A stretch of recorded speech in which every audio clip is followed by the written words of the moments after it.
Europe.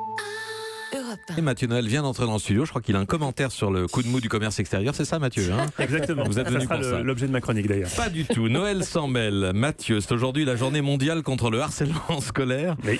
Une cause qui vous tient à cœur, car les traumatismes de l'enfance façonnent inévitablement l'adulte que l'on devient. C'est bien écrit. Oui, Patrick. Prenez Bibi par exemple.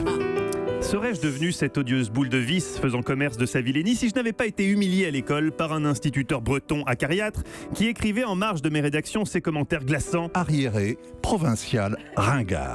sapant à jamais ma confiance en moi et instillant le poison de la revanche chez un petit Helvète qui était doux comme du lait d'amande. Blablabla. Il recommence. Seulement voilà, personnellement, question harcèlement, je ne suis pas blanc-bleu non plus car je l'avoue, j'ai été tour à tour victime et bourreau.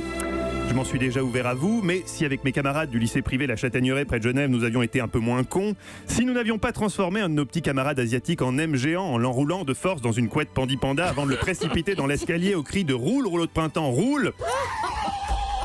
Eh bien aujourd'hui, Patrick, les deux Corées seraient réunies. Si nous avions su que Kim Jong était appelé à diriger un jour la Corée du Nord, on l'aurait évidemment jamais surnommé Boule Coco et jamais on ne l'aurait obligé à chanter YMCA avec un bambou dans le rectum. On appelle l'effet papillon. Hein. Non. Rétrospectivement, c'est vrai que c'est choquant. Mais sur le moment, on pensait pas à mal. C'est d'ailleurs tout le problème du harcèlement, Patrick. On ne se rend pas compte des dégâts qu'on cause. Les parents aussi doivent faire attention aux mots et aux tons qu'ils emploient avec leurs enfants. Prenons par exemple le petit Axelou de Paris. Axelou est très mignon. Et depuis que sa maman lui a offert le hors-série Astrapi spécial économie, il croit qu'il peut parler optimisation fiscale à la table des grands. C'est quoi une licorne? Attends, Axelou, finis de parler entre adultes, après tu pourras intervenir. Donc, disais-je, grisé par sa lecture d'Astrapi Echo, où visiblement Nicolas Barré avait signé un bel édito, Axelou pense qu'il peut donner son avis à table. Hélas, sa mère, la sévère Madame Jouan, qui n'aime pas trop qu'on dise des conneries sous son toit, surtout des conneries néolibérales, le remet parfois très sèchement à sa place, quitte peut-être à traumatiser le malheureux Axelou. Le problème, c'est pas tant l'optimisation fiscale, parce que ça, tout le monde en fait. Alors chacun à son petit niveau, mais quand on fait Pas tout à fait à la même échelle quand même, et tout le monde n'en fait pas. Et bam! Eh oui, Axelou, t'as entendu maman? Si t'as envie de te pignoler sur les échos, c'est chez ton copain Nicolas Barré, pas chez les Jouans. L'intention est louable donc, mais attention à ne jamais rabaisser l'enfant. Éduquer oui, humilier non.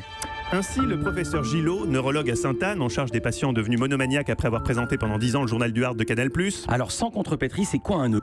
Le professeur Gillot rappelle l'importance de ne jamais donner à un enfant l'impression qu'on se fout totalement de ce qu'il raconte. Même si c'est le cas, même si le mioche tient absolument à vous expliquer pourquoi les Ferrari sont rouges ou pourquoi les dollars sont verts, toujours donner le change par un... Ouais, c'est passionnant. Et surtout, au risque d'aviver encore plus la folie du patient, ne jamais se montrer agressif envers lui. Étant donné, Julie, que la vitesse se calcule en divisant la distance parcourue par le temps écoulé. Elle Oh, me vous me disait ça avant. fatiguez là. Bravo Julie! On en a repris pour 2 ans de pourquoi avec vos conneries. Attention, harcèlement. Mathieu Noël, merci. Rien ne s'oppose à midi. Oui, alors aujourd'hui, McEnroe et le congé paternité, mais pas en même temps, me note astucieusement Eva Rock. Elle est drôle. Ah bah écoutez, ça fait envie. Un aperçu de l'humour qu'il y a dans On cette sera à émission. l'écoute tout à l'heure midi, évidemment. Europe 1.